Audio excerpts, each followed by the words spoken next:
Iya, saya nggak tahu mungkin teman-teman yang lain sama atau tidak, tapi mungkin pas aku dulu di US itu pikiran untuk balik ke Indonesia tuh mungkin agak eh, akan jauh berubah gitu ya, atau kayak mungkin lebih enak di US gitu pas studi gitu ya.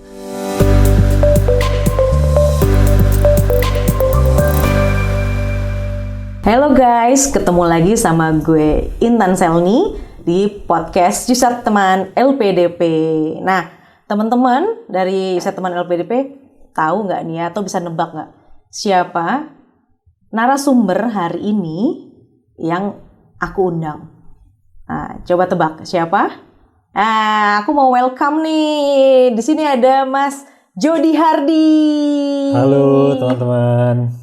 Apa kabar Mas? Baik Mbak Intan. Wow, akhirnya ya bisa ketemu ya kita ya. Iya. Setelah sebenarnya kita udah kenal cukup agak lama ya. Iya, beberapa bulan sebelumnya. Cuman kita belum pernah in personal ketemu ya. Iya, ini baru pertama kali. Betul. Ini baru pertama kali dan aku senang banget bisa ketemu sama Mas Jody Hardy. Ya, teman-teman di sini Mas Jody Hardy ini adalah alumni dari University of Pennsylvania di Amerika Serikat dan bukan alumni ya tapi LPDP Awardee ya. Iya. Gitu. Dan kemudian terlebih dia adalah President of Indonesia Mengglobal. Terima kasih Mbak Selni sudah mengundang saya juga. Yeay, nih kalau nggak salah banyak banget, bukan nggak salah sih, banyak banget sebenarnya follower kita dari teman LPDP itu yang juga ikut di mentoring sama Indonesia Mengglobal. So, you should say hi sama Mas Jody Hardy. Yeay. Nah, Mas Jody, kita mau ngomongin ini nih. Kita bahas apa ya hari ini ya? Coba enaknya bahas apa ya? Apa aja boleh, Mbak. Apa aja boleh ya. Silakan dieksplor. Dieksplor ya. Oke. Karena kebetulan bukan kebetulan ya, karena memang Mas Jody Hardy ini adalah alumni LPDP or LPDP Awardee. Sekarang udah kembali ke Indonesia dan sudah berkarir lagi di sini. Itu setelah studi master ya, master degree di University of Pennsylvania Amerika Serikat. Yang aku mau tanya nih, ya, gimana rasanya pulang kembali ke sini setelah lama? I think 2 years ya di US. Iya, saya nggak tahu mungkin teman-teman yang lain sama atau tidak, tapi mungkin pas aku dulu di US itu pikiran untuk balik ke Indonesia tuh mungkin agak akan jauh berubah gitu ya, atau kayak mungkin lebih enak di US gitu pas studi gitu ya. Tapi ternyata pas aku balik sini Mbak, itu banyak banget tantangan dan perjalanan baru, ketemu orang baru lebih banyak lagi.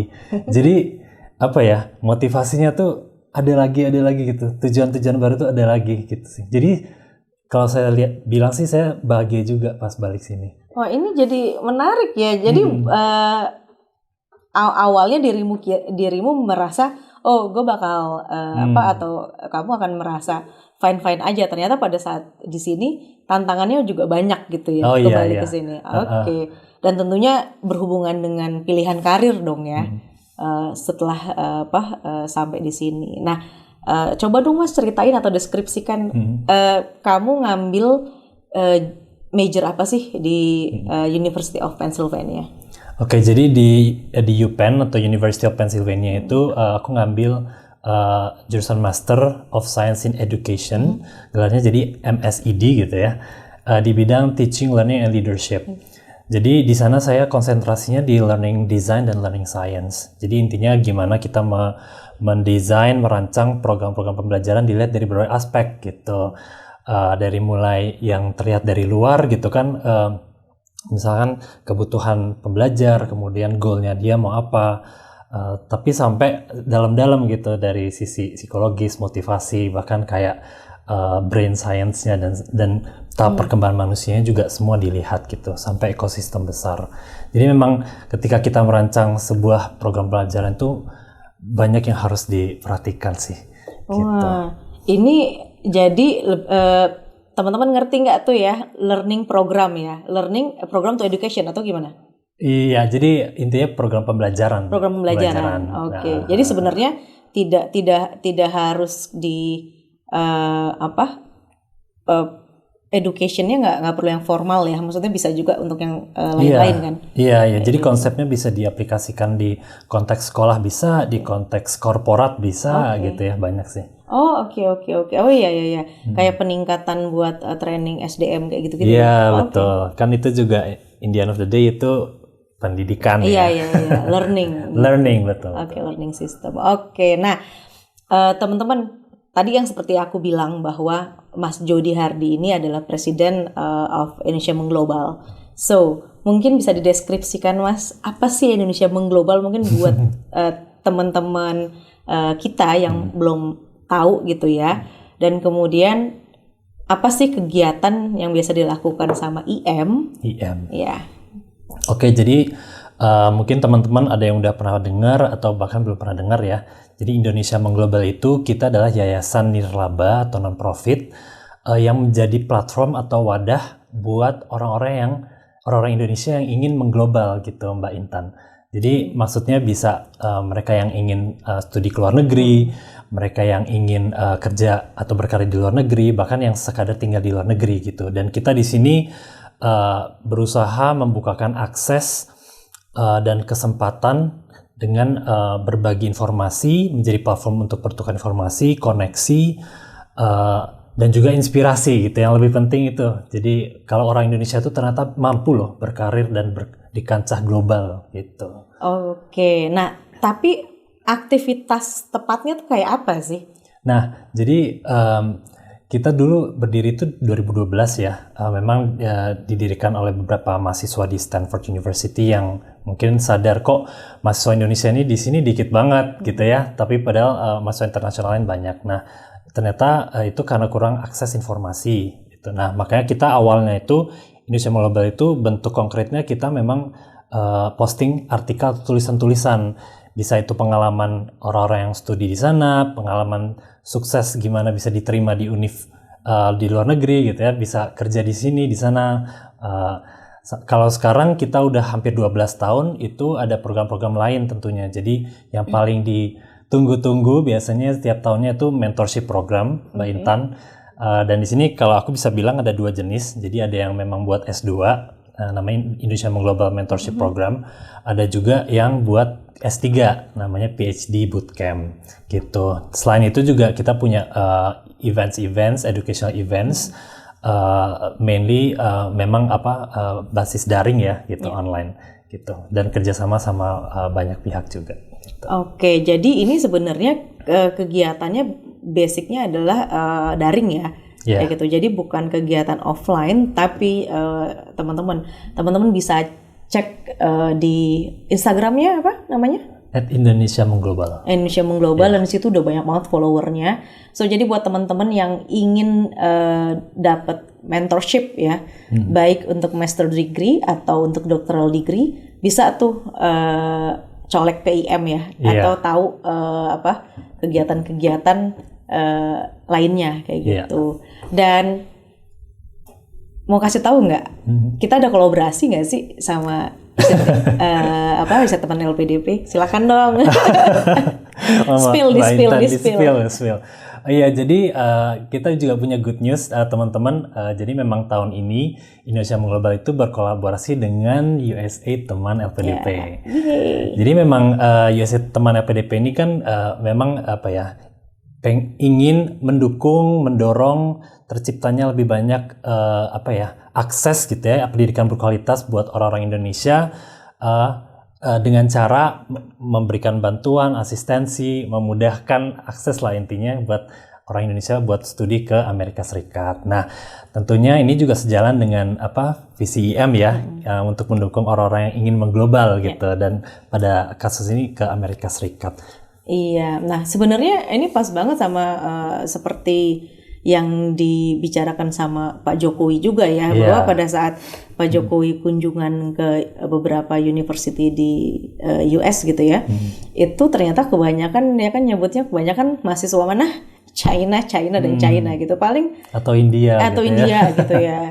Dan kita punya datanya, memang ternyata yang paling tinggi adalah China. Yang selanjutnya adalah India. Dan di ASEAN ini gitu itu paling tinggi adalah Vietnam gitu. Jadi memang kalau misalnya teman-teman lihat dalam satu major itu paling kayak cuma 1-2 gitu. Itu sangat sedikit sekali gitu dari mahasiswa Indonesia itu yang mengglobal kayak gitu. Nah, aku juga mau spill sedikit nih.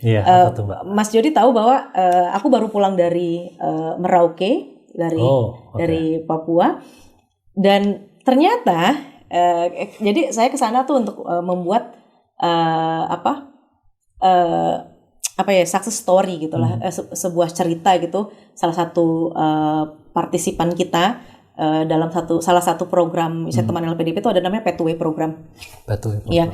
Di sini di mana kita bekerja sama-sama Kemendikbud dan kemudian kita membuat sebuah pathway program untuk pesertanya ini dosen PPG. PPG itu untuk pendidikan keguruan. Gitu. Nah, di sini ternyata salah satu namanya Pak Sadrak. Pak Sadrak ini berhasil ke Michigan State University ya. Nah, ini ternyata setelah kemarin ngobrol-ngobrol, dia adalah salah satu yang mendapat bootcamp dari Indonesia Global. Oh ya? Iya. PhD program, PhD bootcamp ya? Iya, PhD bootcamp untuk tahun kemarin. Oh, oke. Gitu, namanya Pak Sadrak dari Merauke, dari Papua. Nah, wah. Iya. Jadi ternyata emang kita kayaknya udah ditakdirin untuk kolaborasi nih, gitu. Pas aku ketemu ternyata Pak Sadrak itu ikutin bootcamp mentoring. Kemudian setelah itu mendapat lulus di programnya Pathway sama Kemendikbud dan teman LPDP, di mana beliau mendapatkan beasiswa dari pendidikan Indonesia, dari Kemdikbud, dan kemudian Pathway-nya itu dari kita gitu, dari teman LPDP untuk persiapan untuk ke Amerikanya kayak gitu. Dan congratulations gitu, dia beneran ke sana gitu, dan insya Allah tahun ini akan berangkat ke MSU. Amerika. Wah, ini senang banget sih Mbak Selni, Mbak Intan. Jadi seperti kita baik Indonesia Global teman LP, kita memang kita niat baik dan untuk Indonesia ya, dan memang ternyata dengan secara nggak sengaja menjadi satu ekosistem yang mendukung. Contohnya Pak Sadrak ini ini buat bisa akhirnya melanjutkan studi, dapat pendidikan lebih berkualitas, dan mungkin kita harapkan nanti dia bisa berkontribusi buat komunitasnya juga. Bener banget Pak Sadrak. Kamu harus dengar podcast ini ya. Karena kemarin tuh saya kan dari Musamus gitu ya, dan ya memang mungkin agak sulit untuk akses informasi khususnya yang jauh di sana gitu ya. Dan kebetulan program Pathway-nya kita itu memang menjangkau kampus-kampus yang istilahnya itu mungkin agak jauh gitu. Dan well done gitu, Pak Sadrak dari pertama IM, terus kemudian bisa dapet Pathway di kita dan akhirnya berangkat kayak gitu. Oke, Mas Jody nih, next kita akan bicarakan mengenai LPDP gitu. Nah, sebagai salah satu award di LPDP yang sudah bisa dikatakan sudah lulus kemudian sudah sukses dalam karirnya saat ini, gitu ya. Amin dong. Amin. Nah, yang pertama, aku mau spill sedikit, kan kita ada kolaborasi ya. Dan kemarin itu teman-teman, jadi di minggu-minggu kemarin itu kita baru mengadakan kegiatan webinar ya, series mengglobal dengan LPDP gitu. Yang judulnya kalau aku nggak salah ya, menaklukkan bakat skolastik ya. Iya, menaklukkan seleksi. Menaklukkan seleksi bakat skolastik, yang salah satu itu kan seleksi di LPDP ya. Iya. Kayak gitu. Nah, itu spill dong, gimana sih kegiatan itu, Mas? Oke. Ini seleksi apa spesifiknya itu atau LPDP? Spesifiknya. Oke. Sebenarnya mungkin dari tahun ke tahun akan berbeda ya Mbak Intan ya. Tapi memang sampai saat ini kurang lebih polanya tuh sama. Kalau misalkan pelamar LPDP-nya ini belum memiliki surat diterima dari universitasnya, LOA, gitu ya, LOA, Letter of Acceptance, itu mereka diwajibkan untuk mengikuti seleksi bakat skolastik di tahap kedua gitu. Sedangkan kalau yang udah punya suratnya kan dia langsung wawancara. Nah, tesnya ini Biasanya nih ya, itu terdiri dari serangkaian tes lah. Ada yang psikotes, ada yang tes verbal. Itu biasanya ada bahasa Indonesianya. Itu benar-benar bahasa-bahasa kata-kata Indonesia yang kita bahkan nggak tahu sebagai orang Indonesia. Oke, kayak lantatur gitu ya. Pernah dengar itu ya? Pernah dengar kayak. Nah, kayak gitu betul-betul. Cuma saya kurang tahu lagi ya. Mungkin yang di tahun ini dan tahun lalu mungkin agak berbeda gitu ya. Tapi kurang lebih sebenarnya polanya sama. Terus kemudian yang paling juga paling disiapkan orang-orang biasanya yang tes kayak matematikanya gitu ya. Nah, oke. Iya, jadi ada logika, ada matematika, mungkin tingkat SMA ya kalau saya bilang, dan seperti itu sih sebenarnya. Oh, jadi itu yang disebut tes bakat skolastik gitu. Ya. Oke. Dan berapa besar kemungkinan gagal di situ? Ya. Sebenarnya karena LPDP ini kan nggak pakai kuota ya, jadi selama kita bisa mencapai skor yang ditargetkan, yang jadi filternya gitu ya kita lolos gitu. Nah jadi ya diusahakan sih teman-teman mengenal kemampuannya sendiri ya. Dia udah di tahap mana, apakah dia mungkin hitungannya kurang gitu atau bahasa Indonesianya yang perlu belajar lagi gitu. Itu harus disesuaikan dari situ sih. Oh, mungkin bisa di-spill nggak? Kalau dari yang teman-teman IM ketahui ya, ini kan kita kan ngomonginnya kan kita nggak pakai basis penelitian ya, cuman kita ketahui itu. Biasanya sering failed-nya itu di seleksi apa sih? Apakah yang tes bakat ini atau kalau administrasi kita nggak usah ngomongin lah ya, maksudnya gimana sih kalau dirimu itu mau ambil beasiswa ya? Yang pertama to-do-nya adalah selesaikan persoalan administrasi dulu kan, artinya itu nggak perlu ditanyakan lagi gitu. Nah begitu udah masuk, kalau dia nggak dapat LOE, tes bakat ini. Nah berapa persen sebenarnya nggak lolosnya di sini nih? Wah itu kan tergantung ya, maksudnya itu nggak selalu pasti. Nggak selalu pasti. Tapi yang saya cuma bisa bilang ya selama teman-teman itu bisa sampai ke standar yang di tahun LPDP itu lolos gitu, berapapun skornya. Dan memang beda jalur, biasanya beda skor minimumnya beda gitu ya. Kalau misalkan yang luar negeri gitu, biasanya lebih tinggi daripada yang dalam negeri gitu. Kemudian ada yang afirmasi, itu biasanya lebih standar lebih turun lagi gitu, buat membuka akses lebih besar lagi gitu sih Mbak Intan. Oke. Jadi ya istilahnya kalau dirimu belum dapat LOE gitu ya, kemudian udah apply buat daftar LPDP, ya siap-siap aja gitu kan ya. Gitu. Lakukan apapun lah itu untuk bisa lolos di situ. Meskipun ya kita tahu kualitas kita tidak ditunjukkan oleh hanya tes gitu ya, tapi ya lakukan itu buat lolos dulu gitu sih kalau dari saya. So kalau pengalaman dirimu, kamu dapat LOE dulu atau ikutan tes bakat? Jadi aku pernah ikut 2 kali Mbak Intan. Jadi yang 2019 sama 2021. 2019 itu nggak punya LOE, jadi mau nggak mau harus tes bakat skolastik. Mungkin aku sekalian cerita aja ya. Jadi intinya teman-teman kalau misalkan ingin daftar LPDP pasti akan melewati seleksi administrasi. Itu kalau dari aku sih kuncinya 2. Jadi kesesuaian sama format dan kelengkapan. Udah itu yang harus diutamakan dulu gitu. Ya, mau esainya bagus gimana itu nanti dulu lah. Tapi yang harus diperhatikan adalah dokumennya harus lengkap. Kemudian harus sesuai gitu. Kalau misalnya harus ada cap, ya udah jangan sampai nggak ada cap. Kalau harus ada kop suratnya, harus ada kop gitu ya. Jadi kalau mau main aman kayak gitu. Nah, baru setelahnya pas aku 2019 kemarin itu tes di Jakarta. Ya sembari kerja sih ya, jadi kan tahu lah kerja, kemudian pulangnya kita latihan soal. Kalau aku sih dulu strateginya cuma beli buku latihan soal sih Mbak Intan. Ya udah kerjain dari situ, lihat kunci jawaban, oke, salah diperiksa evaluasinya apa gitu. Ya gitu terus lah sampai yang kita tahu sampai mana. Kalau kemarin sih aku alhamdulillah itu nggak nyangka ya, jadi setelah tes kan langsung ada hasil komputernya tuh langsung dipasang di papan di depan gedung gitu ya.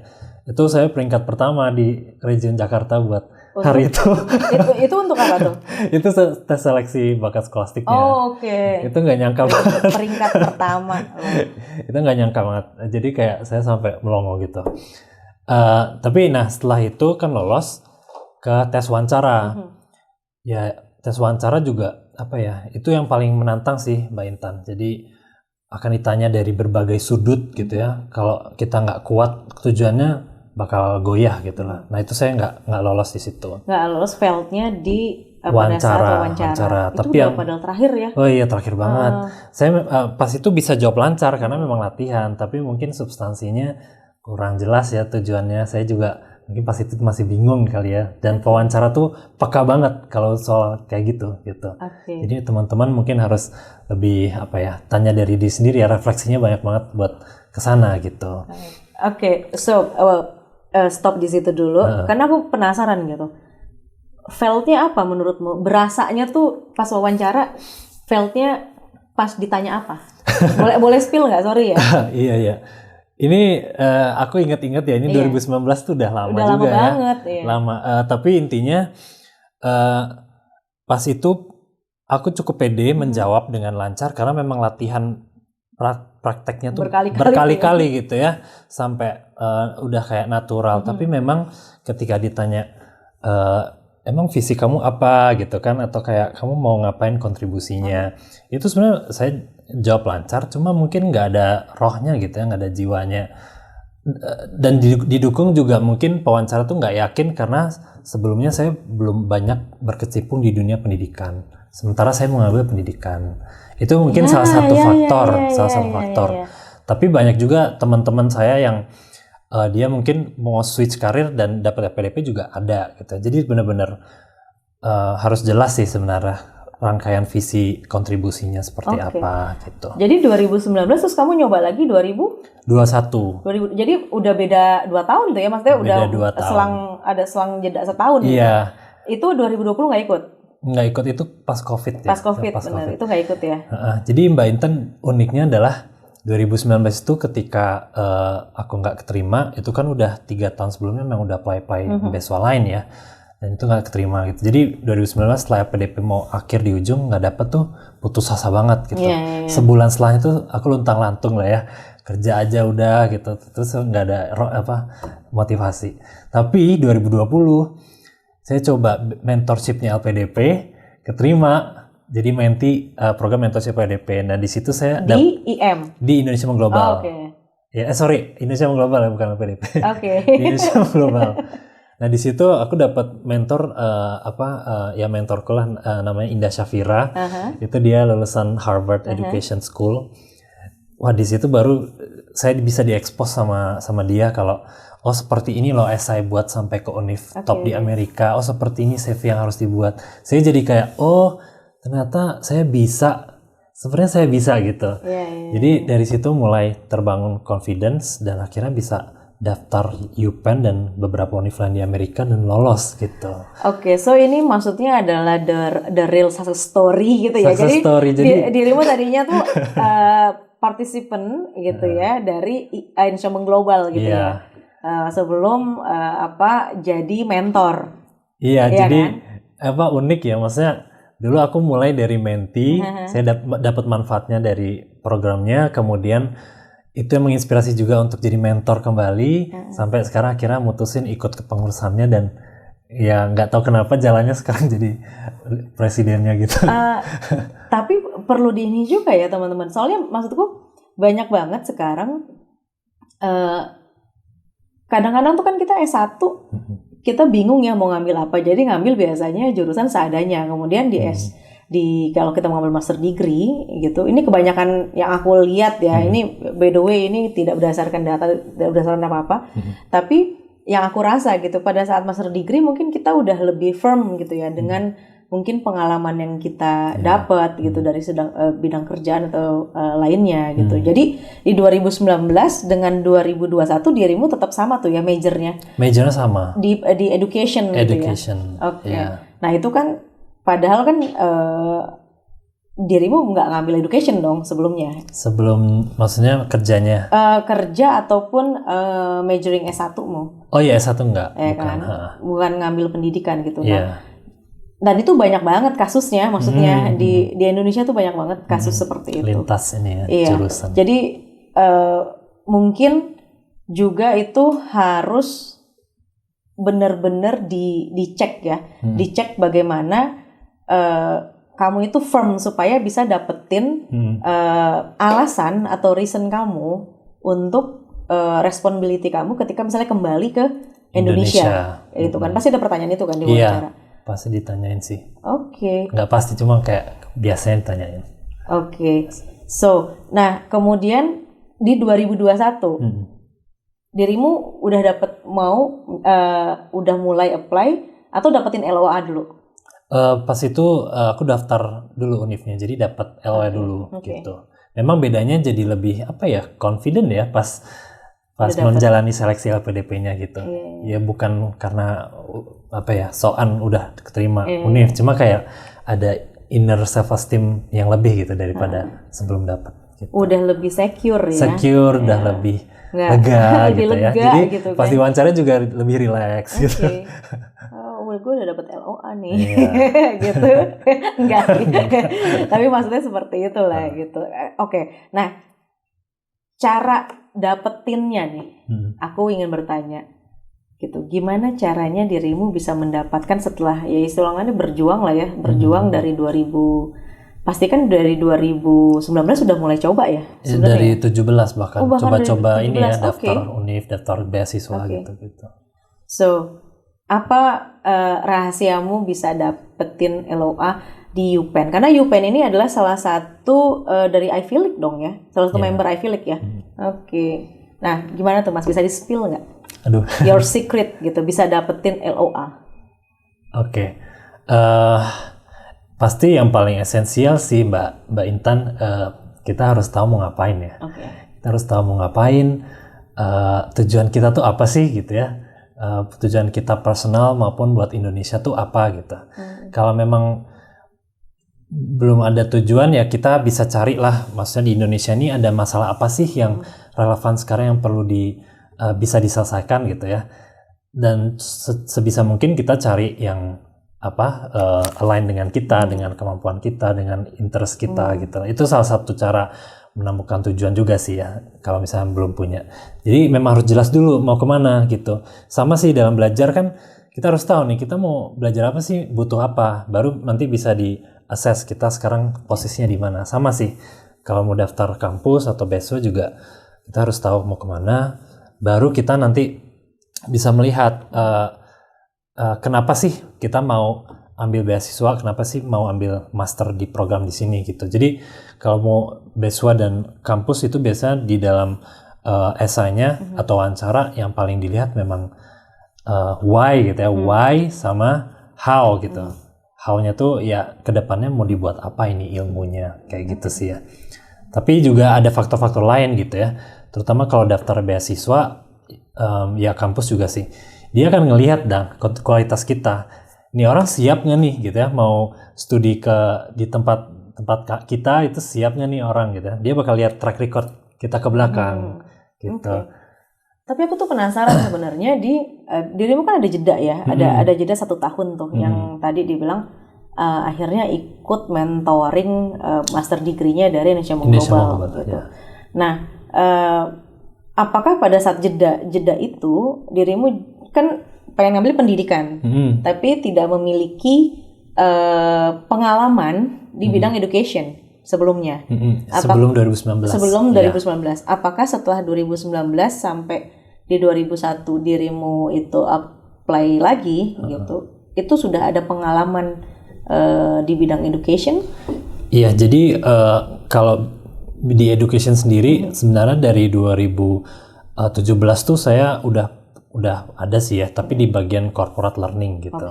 Jadi memang education di adult learning gitu ya.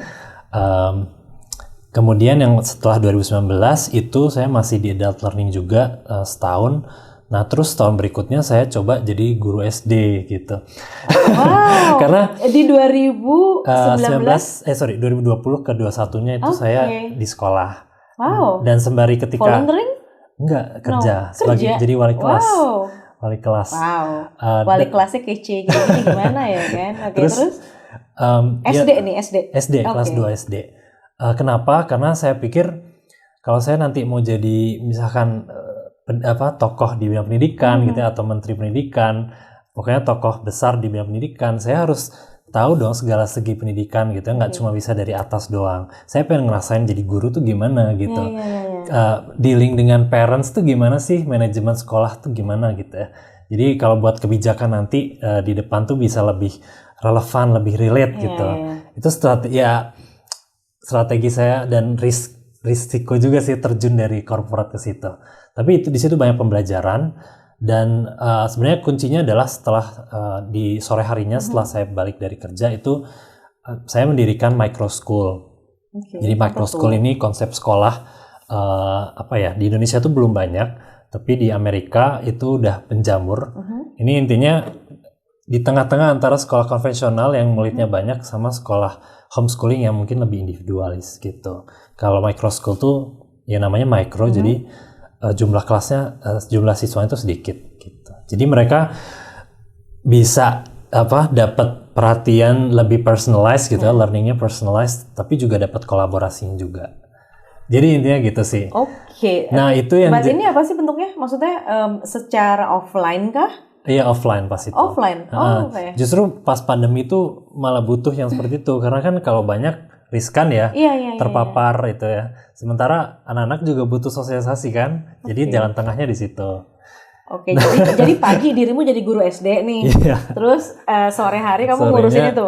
Apa namanya Micro school. Micro school. Iya, di Amerika tuh udah banyak banget Mbak Intan. Ya? Nah ini jadi pilot project saya yang saya jual buat LPDP. Sorry, this is volunteering from you? Enggak, ini itu kerja sih. Saya dapat ya. Si micro ini. Micro dapat penghasilan juga gitu. Oke, wow. Nah gitu sih. Jadi sekaligus. Contohnya ada nggak sih yang sekarang yang micro school gitu? Contohnya kayak apa kayak di sini di Indonesia? Saya kurang tahu ya. Mungkin ada sih ya yang konsepnya sebenarnya mirip. Bukan kayak sekali gitu. Tapi bukan kayak ruang guru gitu ya, bukan ya? Beda ya? Beda ya. Sistemnya beda. Beda ini lebih ke sekolah offline gitu sih. Oke, sekolah offline. Oke, Mas Jody. Jadi ya ini bukan konklusi dari aku ya, tapi ternyata ketika misalnya memang kita memiliki real experience kayak gitu kan, dirimu setahun itu kamu benar-benar merasakan gitu ya. Tapi kamu punya target gitu kan, punya target setelah mengalami pengalaman tersebut apa yang ingin dilakukan gitu. So itu adalah sebagian dari strategi sebenarnya. Nah, tapi bisa dideskripsikan lagi mungkin buat tips lah gitu, buat teman-teman di sana gitu ya. Apa sih yang kalau misalnya kalian gagal di sini kemudian yang menjadikan teman-teman itu mendapatkan beasiswa, baik LPDP ataupun yang lainnya ya. Ini tips konkret gitu. Konkret. Iya dong. Kalau dari aku sih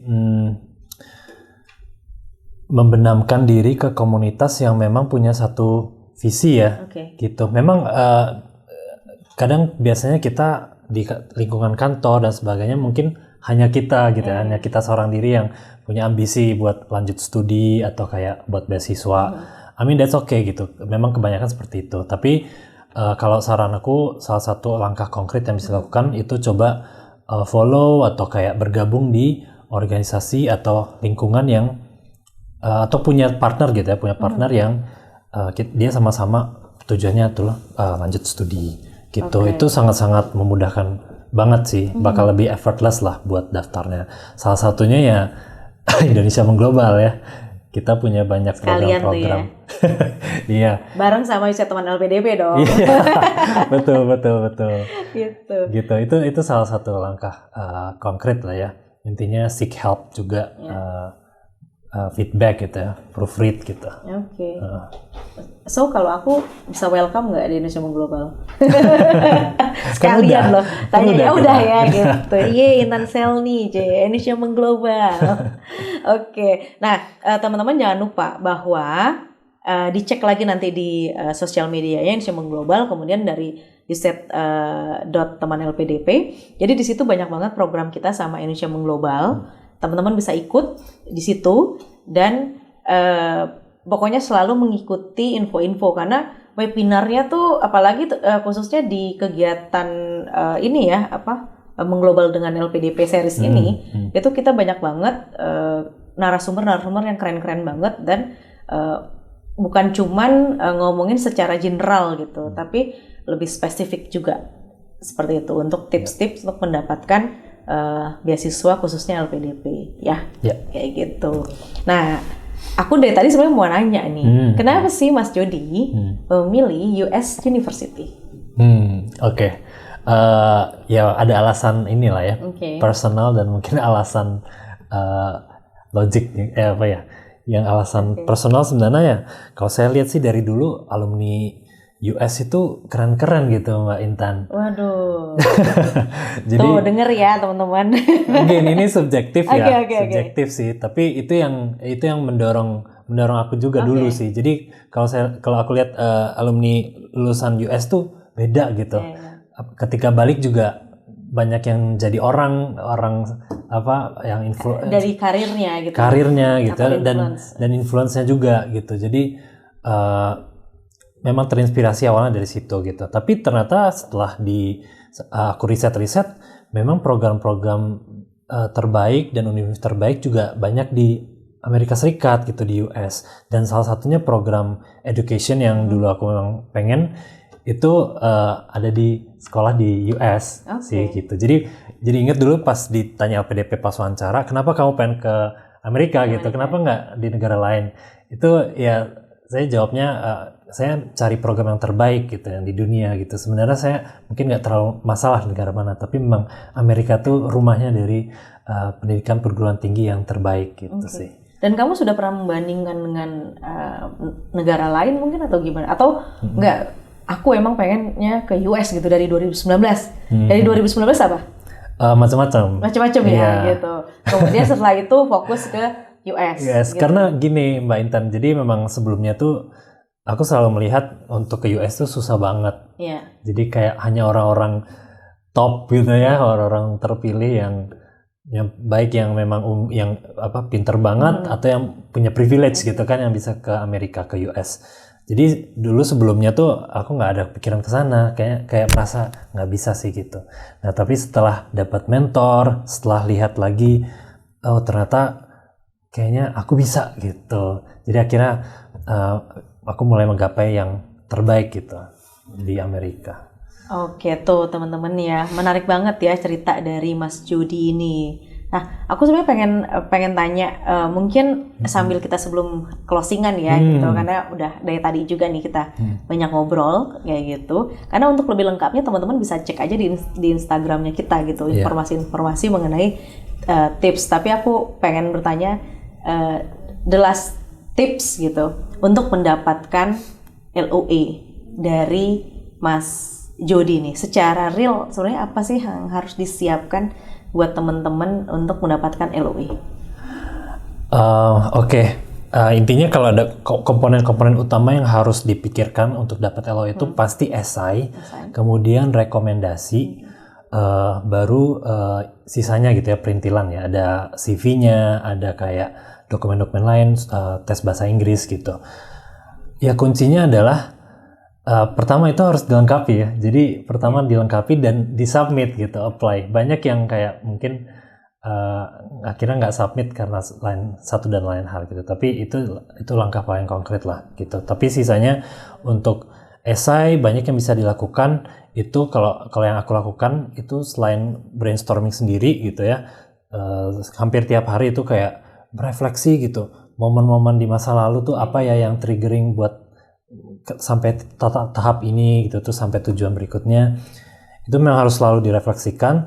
Terus yang kedua, jangan ragu buat kontak orang-orang yang kalian butuh untuk bantu gitu, untuk bantuan dari mereka gitu, baik itu dari alumni univ tersebut, dari alumni beasiswanya, dari profesor-profesornya gitu ya, sampai orang-orang yang buat ngecekin esai kita itu ngaruh banget sih buat kasih konteks bikin esainya gitu sih. Jadi semuanya harus diusahakan seintens mungkin sih ya buat sampai akhirnya submit. Oke, gitu boleh sih. di-spill nggak? Sebenarnya ada nggak sih waktu khusus atau bulan-bulan kayaknya ini bisa nih kita applying buat dapetin LOE? Ada nggak sih? Kalau perguruan tinggi di Amerika Serikat memang biasanya buka pendaftaran itu dari sekitar bulan September sampai Maret atau April gitu. Jadi kalau udah masuk bulan-bulan itu ya siap-siap aja, disiapin gitu sih. So, jadi lebih baik ya kalau bisa nyiapinnya berarti sebelum bulan Maret ya, karena Maret April itu biasanya udah ada bukaan-bukaannya. Iya. Dan juga biasanya nih perguruan tinggi di Amerika itu dia ada satu dokumen khusus yang persyaratan yang nggak ada di negara lain gitu. Apa tuh, Mas? Itu kayak transkrip nilai terjemahan dari univ kita di Indonesia. Dan itu memang harus pakai agen yang sudah ditunjuk oleh universitas di sana gitu. Jadi itu memang harus disiapkan juga budget sih, Mbak Intan. Gitu ya? Jadi memang harus. Jadi sebelum dapetin beasiswa ya, nggak cuma itu, tapi harus nyiapin budget tertentu dulu untuk transkrip tersebut. Iya, itu dan ya biaya aplikasi dan sebagainya. Tapi teman-teman itu kalau kalian keterima itu terbayar banget. Rasanya baik kepuasan pribadi maupun ya materialnya juga sih. Jadi tuh nggak nyesel kan? Nggak dong gitu. Nah teman-teman itu dari cerita dari Mas Jody itu untuk sesi kita kali ini, dan aku terima kasih banget nih Mas Jody udah gabung sama kita dan isinya obrolannya kita daging banget kan gitu. Nggak cuman spill sedikit, tapi kita langsung ngomongin apa sih yang benar-benar perlu di-trigger untuk disiapkan gitu. Jangan sampai, mungkin banyak ya Mas yang bilang tuh kalau dapat beasiswa ya dia nggak nyiapin apa-apa. Jangan seperti itu, harus banyak yang harus disiapin gitu untuk baik dapetin beasiswa atau maupun dapat LOE dari university yang dituju kayak gitu. Dan aku juga ingin ngingetin sekali lagi buat teman-teman, jangan lupa USED teman LPDP ini mengadakan yang namanya video competition nih Mas. Gitu. Namanya Future US Student. Jadi baik yang lagi ada di US, alumni US University maupun yang menjadi calon awardee untuk ke US University bisa ngikutin nih kegiatan atau kompetisi video kayak gitu. So informasi lebih lengkapnya bisa dicek di Instagramnya used.temanlpdp. Nanti di situ ada persyaratannya, akan ngapain aja dan apa sih yang bisa menjadikan kamu menjadi pemenang kayak gitu. Mas Jody juga bisa diceritain ya, nanti diinfokan ke teman-temannya nih, karena banyak banget teman-temannya Mas Jody kan pastinya yang dari US University atau alumni juga bisa ikut. Terima kasih untuk sesi hari ini Mas Jody. Dan sampai bertemu lagi teman-teman. Bye-bye. Bye.